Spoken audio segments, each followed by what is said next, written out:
What's up, everybody? Welcome to this month's episode of the Web Buzz Podcast. I'm excited to be back into a rhythm.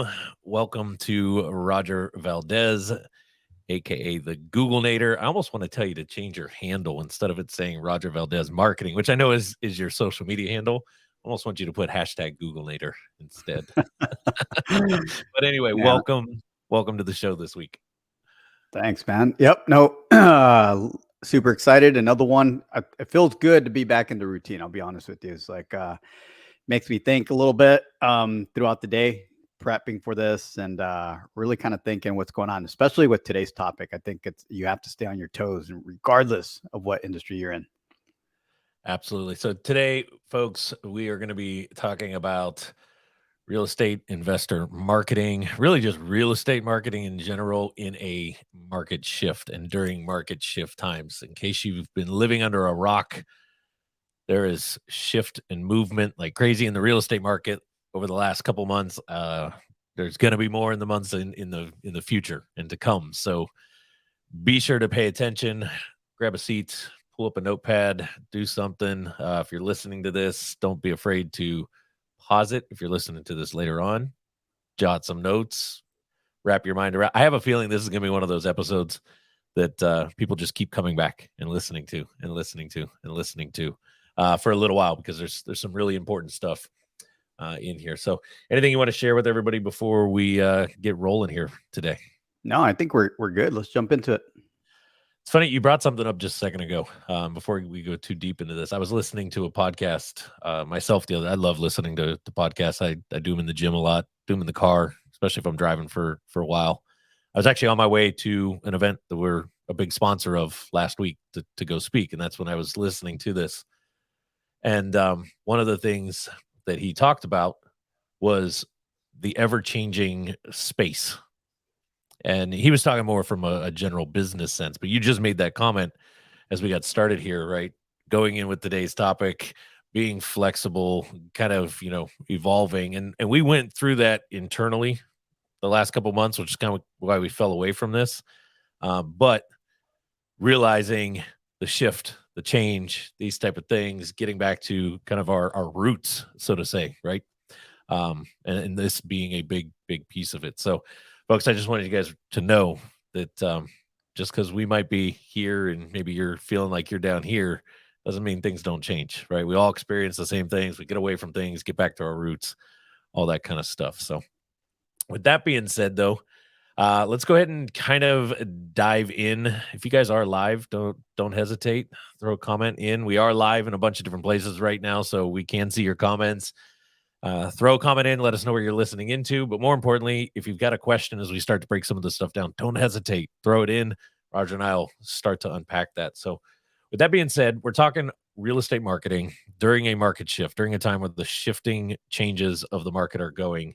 And the very first point that I want to kind of dive into, and I'm excited to hear your kind of take on this, Roger, adapting the marketing strategy to the marketing shift. I know I can go forever on this.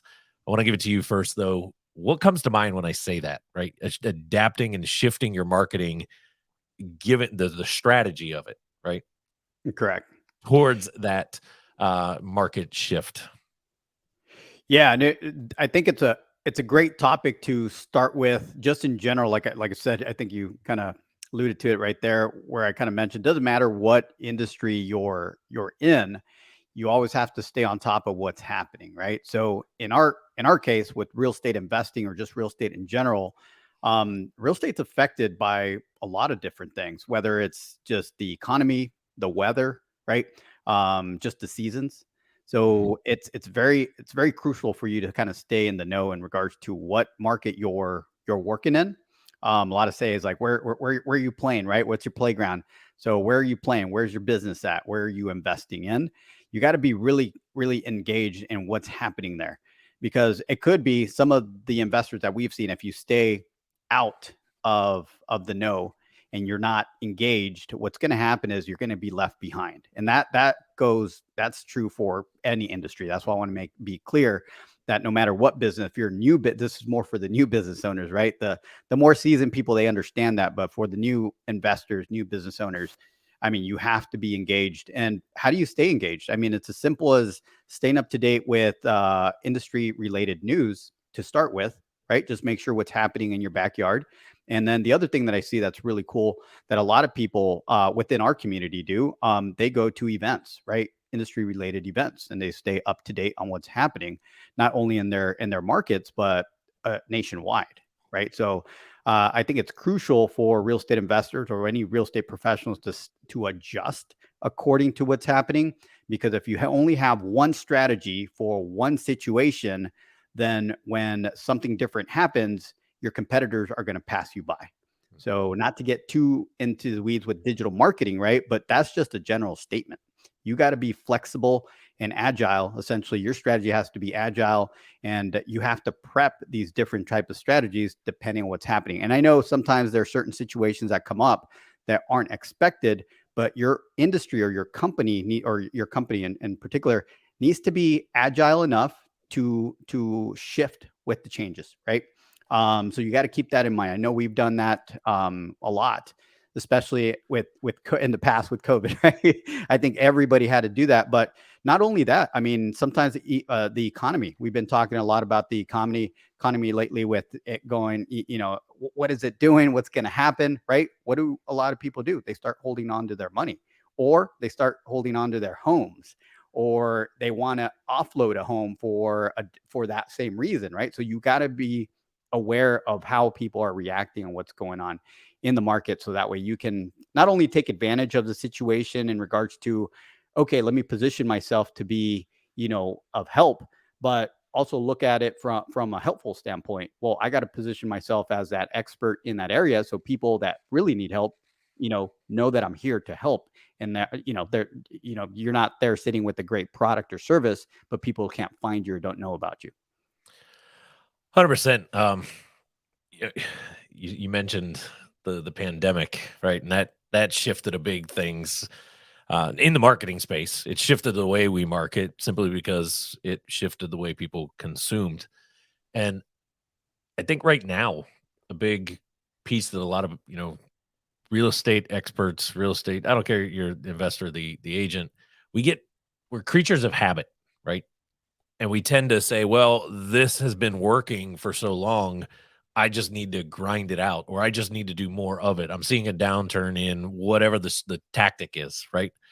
And that just means I just, I need to throw more money at it, or I need to do more cold calls, or I need to send more texts, or whatever it might be. And we've got a blinder on, so to say, to, hey, the market shifts are actually changing again the way people consume, or the way people look for, or what information or what things catch people's attention today versus even a year ago. And we're gonna go into three other points that really start to kind of fine tune this. But I think it's important to start by saying market shift. You've got to keep the thumb on the pulse. I literally was just having this discussion earlier this morning. Airbnb is under scrutiny. There's a major city in the United States that's trying to attack Airbnb. That's going to attack a certain strategy. Well, that might completely impact, if you're in a particular area, the way that you market, the type of properties that you're marketing, because an exit strategy might disappear. Now, we'll see where that goes, right? But it's stuff like that that when we say market shift impacts, and you have to adapt your marketing strategy to that piece. So, anything else before I take us deep here on this? No, I think that intro was perfect. Just kind of set the stage, right? So yeah, Yep. we're good.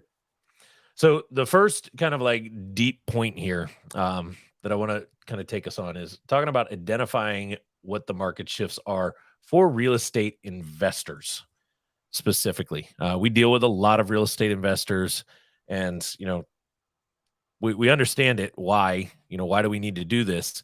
But really specifically saying, like, what are some identifying market shifts that real estate investors need to be paying attention to, that ultimately are going to impact their marketing strategies? And I've got kind of my takes, and I know you and I didn't really talk too much prior to the episode on this. I'm curious what you have, and see if it's similar to what I've got there, but feel free.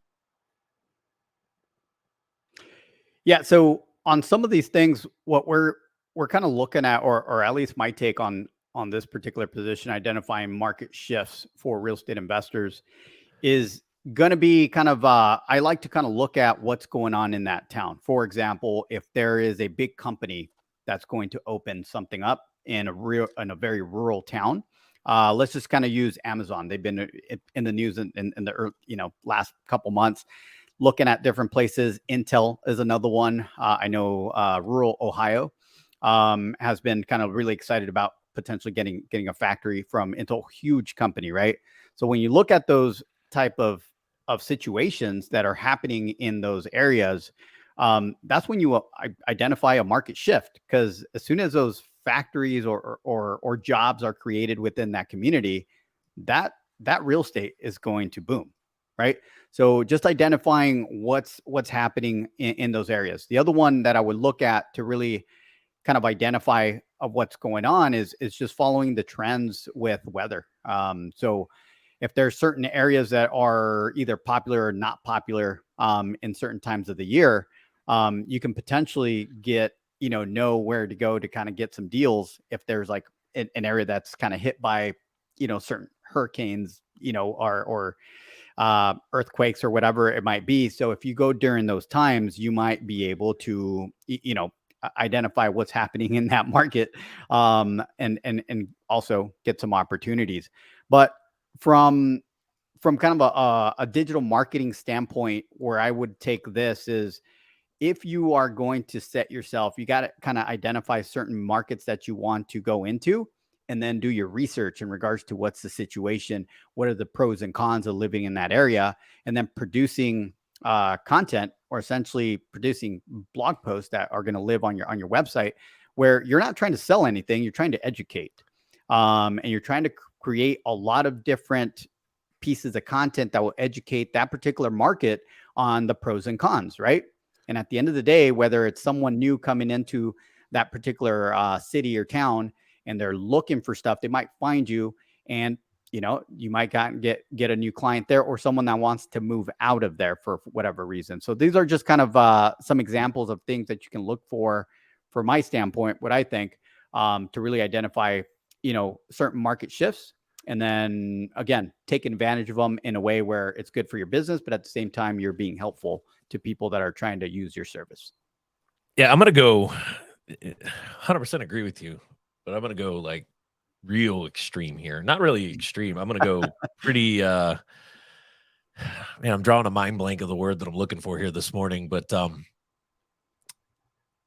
when I hear identify market shifts and what real estate investors need to pay attention to, too often what we hear is, hey, you can do this exit or that exit, right? You could be a wholesaler, you could be a flipper, you could buy and hold. And I'm going to keep hitting this like blinders on, because it's been in 12 years of doing this now, almost. I've seen a lot. I've gone through, I got into real estate right as the market kind of hit rock bottom the first time, first time in our lifetime, and recovered out of it. And I've seen the highs of that. I've seen the stabilization. I've also seen it, go crazy the opposite direction. And now we're starting to see it come back the other way. And what I've noticed is the real estate investors, and I'll be honest, real estate agents that put blinders on and think this isn't going to impact me, I can just kind of stay true to course and just keep doing what I was doing and I'll survive this. They're the ones that tend to get washed out.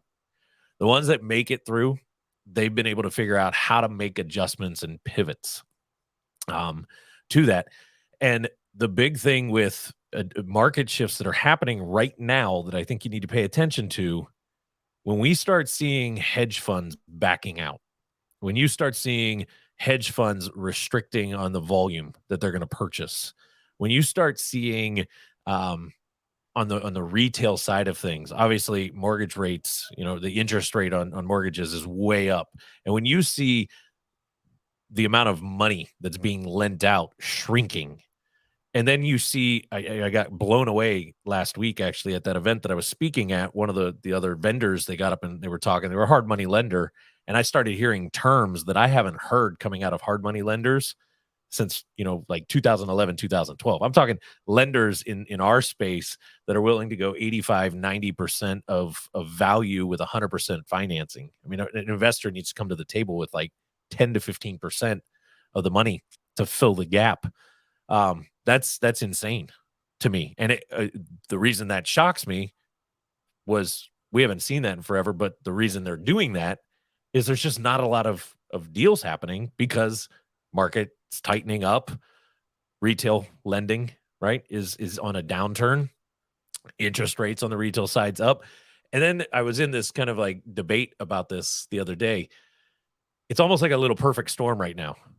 You've got homeowners that are still sitting on phenomenal 2%, 3%, 3.5% mortgages that unless they have some massive, massive motivation to need to sell and move right now, why would they? Why would they let go of a property at 50, 60, 70 cents on the dollar, or less to get out of that, to turn around and go purchase something else at 7, 8, 8.5%, unless there's some big driver behind that. So as an investor, when we're seeing this storm kind of brew, and this is going to have to pop at some point, something's going to give. We don't know what it is, right? There's a ton of predictions. Robert Kiyosaki's running his mouth right now on a number. He thinks the whole Airbnb thing will be it, right? There's others in the industry. They're always running their mouths and saying, this will be it. The Grant Cardone's, he's got his take on what's going to eventually pop this thing. We know it's going to pop, but as a real estate investor in your area, one of the things that you can do the most is just start paying attention to what's really happening in that area and get the blinders off. That's the key to identifying these market shifts and really understanding what they are for you in your area. And it might mean you need to adjust your exit strategy. You might have been doing a bunch of wholesaling. Well, guess what? It now might be the time to, you might have to chill that back because you don't have the plethora of buyers anymore. We've got a client right now who's absolutely killing it. They're locking deals up left and right. I think I got a message from them the other day. They've, like the last 8 or 9 days, they've done 8 or 9 deals under contract, something crazy numbers like that. But now they're looking for funding. They're looking for lending, so there's a whole other mix. So yeah, it sounds great, but it could also open up another piece of a problem to solve. So really hone in and just look at, what are some of the things locally that are going on. Obviously the lending story that I'm talking about, that hard money lender, they predominantly lend here in California. Prices are still crazy out here, super high, to get 85, 90% on a couple $100,000 purchase and a couple $100,000 renovation. That's amazing. You might not find that in a Charleston, West Virginia, or Youngstown, Ohio, or, somewhere in the Dakotas or Arkansas or something like that. But pay attention to what's going on and what you're hearing. Kind of keep the ear to the streets, so to say. Anything else on that before we kind of continue through here? One thing that you kind of mentioned and kind of went into detail, which is great, right? But taking it back to digital marketing, even at that, I think this example that I'll use is Gary V, right?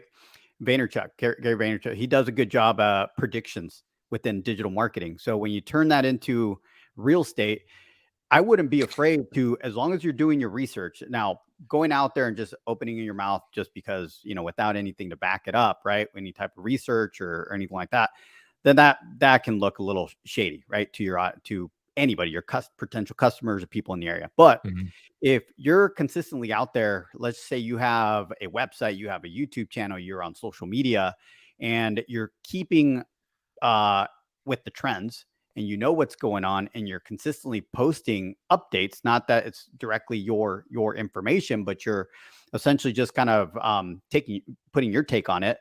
But then you start making certain predictions around what's going to happen. You don't have to hit every prediction. That's not the point. The point is that you're going out there and actually putting yourself out there and giving people information that you have, and then you're taking your spin on it, your opinion, based on the information and the research that you've done, and giving your opinion. People respect that. Even if those predictions do not come true, there's always another opportunity to then create more content on why it didn't come true, right? And then you keep going that way. But what that creates is awareness, right? awareness, education, trust, and for you, authority. So when the time comes when people need to make a move, who are they going to go to? Well, who they've been hearing all this information from. And hopefully that's you. I agree like crazy. I can go on like crazy with this. So let's kind of shift here. The next one that we want to kind of go deep in, and you kind of started to go into this just now, niche marketing strategies Mhm. for the real estate investor itself. What are some of these niche focuses? I'm going to actually start on this one because I want to be able to kind of get your take on it and kind Sure. of throw it back at you. But niche marketing strategies immediately when I'm thinking the shift in market, and I'm saying, okay, what do I need to niche down to from a strategic standpoint? Before we go into it, I want to break this up. We've got tactics, right? Marketing is a series of tactics that come together into some kind of a campaign. The strategy is the game plan on what tactics I'm going to use to achieve the outcome of the campaign. And in this time, as things are evolving, as the everything's kind of up in the air, right? One of the strategies that I think people need to pay more attention to and figure out what tactics need to be deployed to build this campaign around is now's the time to really focus on getting your brand built, being a brand that becomes recognizable, that becomes known, that people have heard of. Because with uncertainty sitting in the future, we know it's going to happen, meaning it's going to shift and this is going to turn into a buyer's market at some point. When we'll all, take the over and under on those bets. But when it happens and it becomes this buyer frenzy, I personally believe the real estate experts that have positioned themselves from a brand standpoint and have that trust, that authority, that are known, they're going to be the ones that have the leg up and the advantage when the market kind of like opens up and sellers are sitting there going, I have no choice. And it's a matter of who do I pick? And if you wait till that point to try to catch up, I promise you're going to be left in the dust. And this is just, my take. I'd be curious to hear what you think there, Roger. But maybe go a little deeper on that. And then I've got some other strategies that I'll kind of tie us in here. Yeah. So just with that, I mean, we do multiple trainings, whether you're speaking on stage, Sean, or I'm doing a webinar with some of our groups, different groups that we're connected with. This question always comes up in regards to, I'm getting started or I've been in business for a while, right? I'm trying to kind of get my lead generation up. What do I do? When should I start my online presence? Obviously, your offline presence is something that everybody's aware. It's traditional marketing. You go out there, you network with people, right? But where do you send them to, or where do people go to? What maybe they're not ready to make, start a conversation with you. Where do they go? They possibly go to Google, right? Or any type of search engine that they're comfortable with. And most people are going to Google. They're going to Google you. They're going to look you up. So if you're not building essentially a brand around kind of what you're doing and producing valuable information, then it becomes very difficult for people to build that know, like, and trust factors that Sean was just talking about. And if you don't have that, when the time comes for them to make a decision on a property or just ask questions, they're not going to look at you as the authority. So they're not going to come to you. Who are they going to go to? They're going to go to your competitor, right? So it's important. I do feel 100% with Sean on the brand building. And this goes to all the different shifts. If you keep up with any type of the digital marketing stuff that's happening right now, it's a big deal right now because every business should be following the trends of what's happening. Why? Because it affects your lead generation online. So it's going back to brands, right? It's recognition of brands. That way it's phasing off any type of shady marketers that were trying to just do lead generation and trick people into doing certain things they don't want to, or just sell leads. Google actually wants to give you, the business owner, the true business owner, the business. So if you position yourself, your brand strong, right, that you exist, and then you produce strong content, well, Google, the robot, is going to award you with high rankings on their search engines, and then people will find you, and those people will then award you with potential deals, right? So that it all goes hand in hand. But some of the things that I get, the question that I get is like, when should I start? That was the big thing that I want to kind of come back to, is like, should I wait till I do my first deal or first couple deals before I get my online presence going, right? Before I really kind of start diving deep. The answer is you got to start now. If you don't start now, then it's going to take that much longer, because when you start your online presence, the misconception is that you get a website up and people will just come, right? It doesn't work that way. It takes time. There's competitors that you got to analyze and see what you have to do to then outrank them, right? Kind of basically outbeat them out of those rankings that are producing the search volume where the clients are at. And then the other question, I guess, like, what do I write about, or what kind of value do I put out there? Well, think about all the questions that you get from potential clients and the situations. I mean, you go out there and do a lot of trainings. When you learn how to become a real estate investor, you're probably reading books, you're going to webinars, you're going to events. Well, there's a lot of scenarios. Well, I will document all those scenarios and start creating questions. What do people have, or what kind of information you can give people within those scenarios, and create content for your website. Now you become almost like a directory around every question for those topics. For example, for our particular clients, we have literally 15 different categories we can write content on.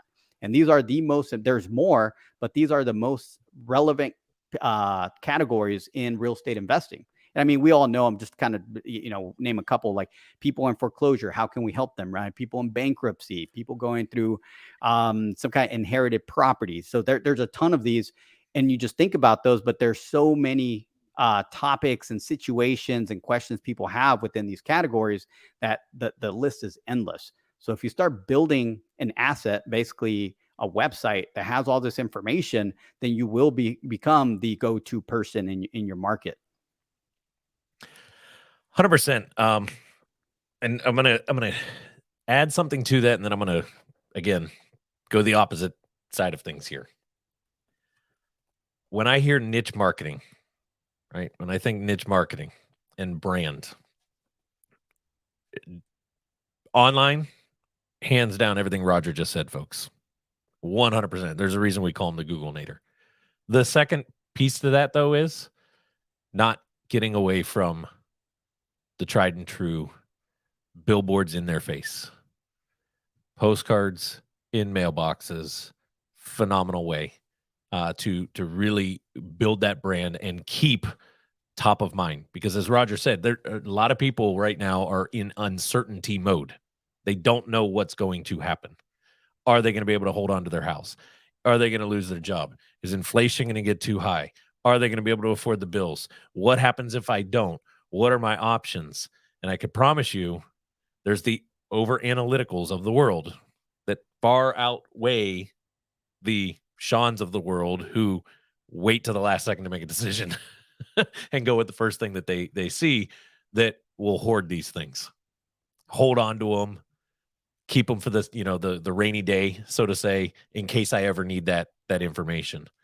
So great way to also continue to build that brand. Now, the other thing, when I say niche marketing strategies, that comes to mind, it's how do I find a niche in my marketplace that may not be as affected as some of the others. That's the other problem I've consistently seen over the years, is too often we're all trying to fish in the exact same pond. Every one of us as real estate experts, we're all trying to go after the same thing. So you got 20 real estate companies in a marketplace. All 20 are still are going after that same type of seller. Well, let's go figurative for a second here. If 20 of us are in boats on this tiny little pond floating around trying to fish, and there's only so many fish in the pond, what's the likelihood that I'm going to get one of those, right? Or the likelihood that I'm going to get enough of those to survive off of? Yet, right around the corner on the other side of the tree line, there's this whole other pond that's got about the same amount of fish in it that nobody's fishing in because they didn't think to go over there and look. They didn't think to go over there and try it, right? And here we are, we get smart and we take our boat to the bank and we throw it over our shoulders and we walk through the tree line and we drop it in the next lake that we see and we start fishing. But we're fishing by ourselves. What's the likelihood that I'm going to catch enough fish now to survive on? Definitely went up, right? And that's the other thing right now in these times. It's really starting to, I'd encourage everybody to really start to pay attention as you're building the brand. Everything that Roger just said, everything I'm talking about here, building the brand, but what you build the brand around and honing in now is more important than ever, I think, to niche into something in real estate and find that something in your marketplace that may not be as affected as some of the others. And the first example that immediately comes to mind whenever I talk about niching in real estate, they're probably our best clients that have taken this true to heart and stuck with it. And it wasn't fun. They'll be the first ones to tell you it was not fun for about 2 years because it was hard to only focus on this thing, but now it's paying off. And that's Ohana Legacy Properties down in Katy, Texas. How they've honed in and said, you know what, we're going to become the known experts, the people to go to when dealing with probate properties. And it's, in my opinion, it fits with what's going on right now because probate is, there's zero impact of the economy, of some of the changing things on probate. And they're positioned really, really well for it because they've listened to Roger, they've listened to me, they've done the right stuff, and built that. And that's what I mean when I said a couple points ago, the ones that make those adjustments, hone in, niche down a little bit, tighten the belt, so to say, make the adjustments that they need to, they'll be the ones that survive this. The ones that just try to stay true to course and Sean and Roger don't know what the heck they're talking about, I'll just keep, blasting my cold calls and I'm just going to try to wholesale to anybody that'll buy from me. They'll be the ones that I think kind of like a tidal wave, just going to push them out. They might come back. They might not. They may survive. They may not. Right. But I think they're the ones that are more susceptible to that. So anything you want to add? Yeah, no, it's funny you mentioned that because I just had a conversation, I think it was yesterday or the day before about that. It was one of our clients, right? Coming in with an idea, and not necessarily following our formula, how we kind of lay it out, because it's very straightforward. And then it just becomes work behind that, right? How much elbow grease are you going to be put behind your campaign? And it was that same thing. It was like, you know what? I know we came in, wanting to do certain things, thinking this is how we want to approach our brand in the market. But after, I think it's been 6 months or so, they're like, we can see, everybody around us is using your formula, right? And passing us. So we want to go back and start fresh and start with your formula, right? So that's what it comes down to, is like, there's certain formulas in certain markets and just certain industries, right? And then each market will have its own, own formula as well. But just kind of making sure that you follow through with that and you're watching the trends and just kind of stick with it. That's at the end of the day. Also, if you have the right formula, stick with it, because that's another mistake a lot of people do. They take their foot off the gas right when they're about to kind of break through everything. So I agree. And before we move on to the fourth and final piece, I want to bring in today's sponsor of the show. If you guys have been listening in and getting value out of this, we'd love to hear from you guys, but also go check out the sponsor of today's episode, America's Best Real Estate Experts, the place as a real estate expert to get yourself listed and be discoverable as one of the top real estate experts, professionals, agent, investor in America. I promise you, as everything we've been talking about, and it kind of ties exactly what we're going to talk about on the fourth and final point. We start talking about psychology of people. When you have an expert badge, when you are listed as an expert, trust, authority, all these things immediately start to grow. So go check out America's Best Real Estate Experts.com. Great place to get yourself and your business listed up there. With that being said, let's go ahead and dive into the fourth and final point, which is the psychology of real estate buyers and sellers, their behavior in changing markets. I know this is kind of like trying to read somebody's mind and predict what they're going to do. Um, I actually enjoy this sometimes, but real quick on this topic before I kind of hand it over to you, you've heard me talk about this a lot. Probably people listening to this have heard me talk about this, right? There's the buyer's journey. Somebody goes from one end to the other end, one end being not ready, the other end being ready, right? Very simply put, everybody is on this at some point, no matter what it is that we're doing. We're not in the market to do something, and then eventually we're in the market to do it, making a decision.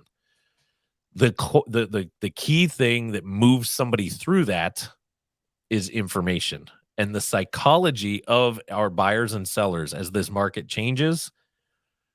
We can't predict what they're thinking, but what I know is staying true is they're looking for information. Information is what satisfies what's going on. Now, psychology wise, some are going to tighten up, and the information is what's going to help them loosen up. Others are going to go into fear mode and think all the world's coming to an end. And information might be the piece that solves their comfort, right? Information is the key. And the final piece that I want to add for psychology, and I'll get your spin on this, only about 1 to 3% of people are actually in that what we call now ready buyer, right? Ready to make the decision, and they're ultimately just trying to decide who. That's why we always say build the brand now, focus on your brand reputation, build the digital footprint, because when they're ready to make a decision, they do go to Google. We know this. That is part of their psychology. They go confirm it, they go look at reviews, but by that point, they're already ready to make a decision. So if they're in that ready to go mode and they do some research and they don't find you and discover you, they're going with your competition, right? Now, the other 97 to 99% of people, they're the ones that are still in that information gathering mode. That's where they're starting to build that kind of like trust and relationship with somebody that by the time they're ready to go, all right, is Sean and Roger the right fit?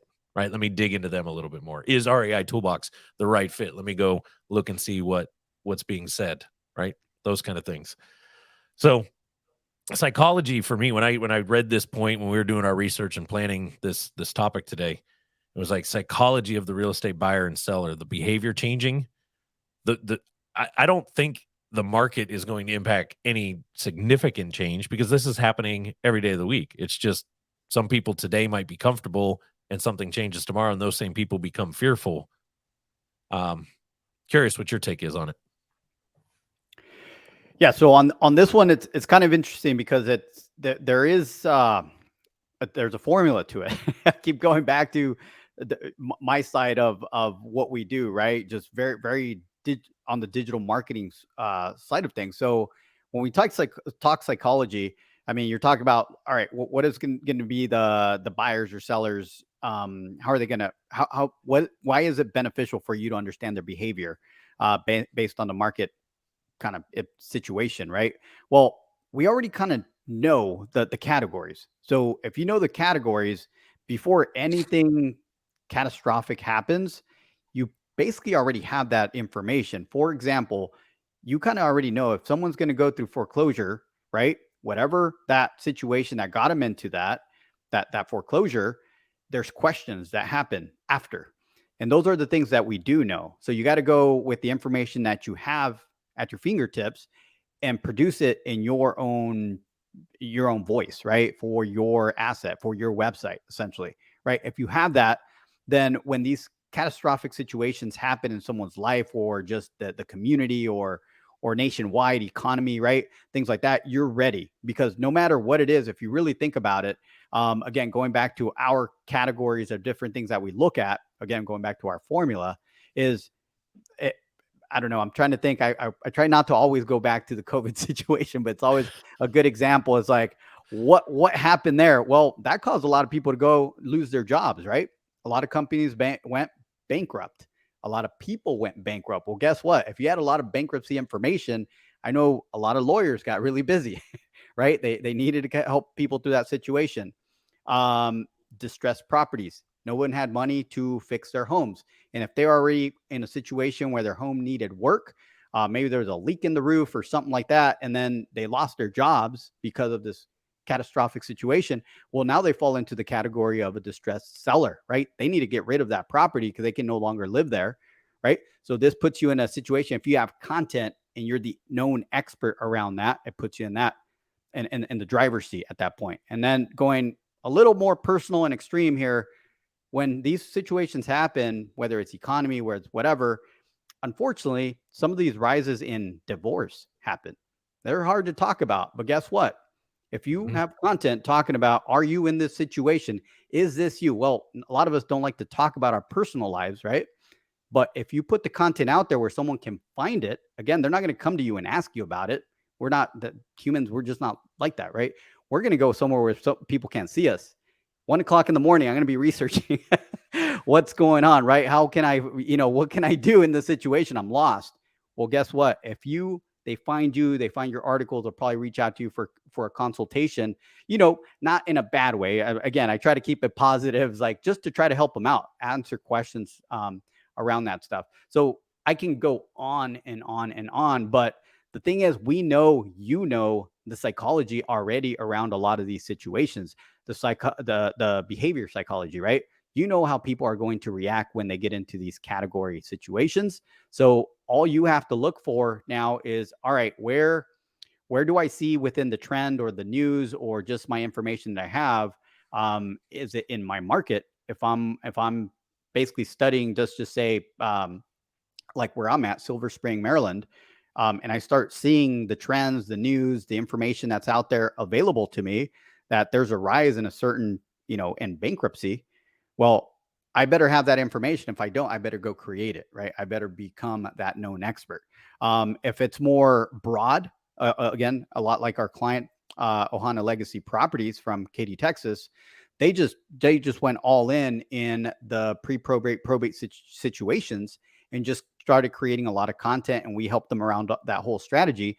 But point being, they're now the known experts in their area for that category. They own that category. You go and look up any type of keyword, hey, we'll buy your house if you're in probate, or you need some probate information, something like that, you'll find them. That's the whole point. That was the strategy. So when that happens, but for you guys, depending on what type of market, what category you're going after, what's your niche, then that's where you need to focus.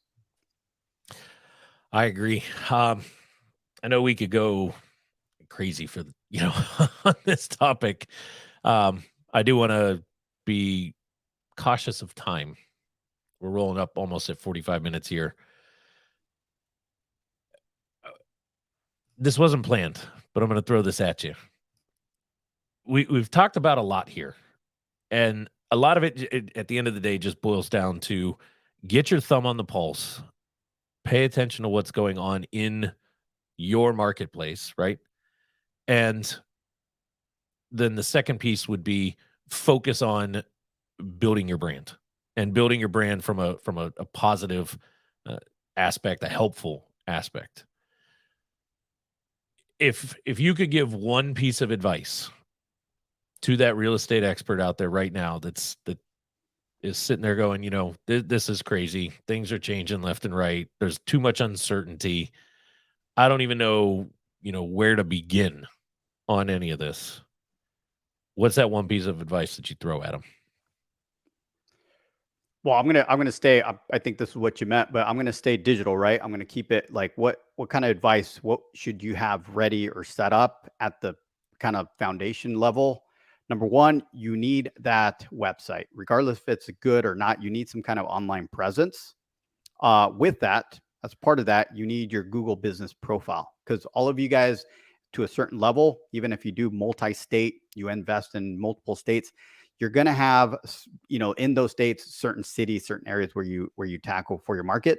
Your Google Business Profile, it's a free profile by Google. You need to get that. That's meant for local businesses. And even if you don't have an office, you can get a service area type profile. So that's super important. And then the last thing as part of that recommendation is make sure you work on your brand reputation, which is your reviews. And that's why I always recommend to get the Google Business Profile, because it's great to put reviews, get a review through an email, and then put it on your website. That's awesome. Definitely do that. But where it has more weight is when you actually have one of your clients put a review on your Google Business Profile. that carries a lot more weight. So if you can do Mhm. that, those things that will help get your online presence going and your online reputation going as well. Couldn't agree more with that. With that being said, folks, I want to thank you guys for tuning in. If you've gotten value out of this, if you think that this is, a good episode, something that you got something out of, I'm going to encourage you guys. I hate asking for reviews simply because I already know you guys won't do it. Let's just be real. You don't write reviews, you don't give thumbs up and all that stuff. But I'm going to ask this because, and this is what I love the most about the real estate space. We love to kind of like take care of our own. We love to help our own. We love to get in rooms and mastermind together and all that kind of thing. You don't necessarily see that in a lot of different industries. And since we feel that way, if this was valuable to you, I encourage you to send this to somebody else that's in the industry, that's maybe, in a different market that you're really close with, that you guys, or gals kind of support each other with, and make sure that they heard it. If you just did that and we could help get that word around, I think it would be far better than any review or thumbs up or 5 stars that you can click. And then if you got value out of this and you want Roger and I to do more topics like this was a little bit different topic, right? It wasn't all marketing focused. It was a little bit of theory, a little bit of psychology, a little bit of talking the trends of things that are happening right now, and then how does that affect the marketing side. I know we didn't go too deep into actual tactics of marketing, but if this is something that you guys like, don't hesitate. Hit us up on social media at Sean Tiberio or at Roger Valdez Marketing and just let us know. Hey, that was a really good episode. I'd love for you guys to go deeper on something like that. Or hey, I'd love for you to go, if you're willing, do these type of topics. We want to continue to create content, and it makes no sense for us to create content that isn't valuable for you. We want to make sure that it's valuable for you, that you guys get value out of it, and that you're able to implement something into your business, because we want to see everybody get through the next 2, 3, 5 years from now and not look back and be like, man, I wish I made that adjustment. So anything you want to leave with everybody before we sign off today? I think this was a really powerful one. A lot of good information. So just get in there, rewatch this if you need to. Take some of those tips and go do your thing. All right. With that being said, folks, we'll see you guys around on a future episode.